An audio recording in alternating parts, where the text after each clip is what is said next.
Top quality और consistent performance के लिए सिर्फ सिल्वर पंप नाम याद रखना। સચિન વિસ્તારમાં હત્યાનો ભેદ ઉકેલાયો। ગણતરીના જ કલાકમાં આરોપીને પોલીસે ધરપકડ કરી છે। વૃક્ષ કાપવા બાબતે આરોપી અને મૃતક વચ્ચે બબાલ થઈ હતી। આરોપીએ ચપ્પુ વડે હુમલો કર્યો અને હત્યા નિપજાવી છે। આરોપી હત્યાને અંજામ આપી ફરાર થઈ ગયો હતો। પોલીસે આરોપીને સાથે રાખી ઘટનાની તપાસ પણ હાથ ધરી છે। તો વૃક્ષ કાપવા બાબતે બોલાચાલી થઈ અને તેને લઈને જ જે આખો મામલો સામે આવ્યો।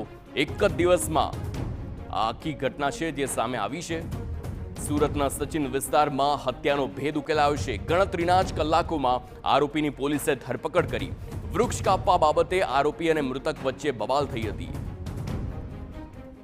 બોલચાલ થતા જેમાં આરોપી છે એને પોતાના ઘરમાં રહેલા ચાકુ વડે જે મરણ જનાર છે ઉંમર 50 વર્ષના ગાંડિયાભાઈ જગદીશભાઈ રાઠોડ જાતે હળપતિ અને જે મારનાર છે લાલો ઉર્ફે એ પણ હળપતિ છે। બંને પાડોશી છે અને મરણ તો ઘા મારી દીધા એક છાતીના ભાગે અને જે 50 વર્ષની ઉંમરવાળા જે ગાંડિયાભાઈ હતા એના સ્થળ ઉપર મૃત્યુ પામેલા હતા।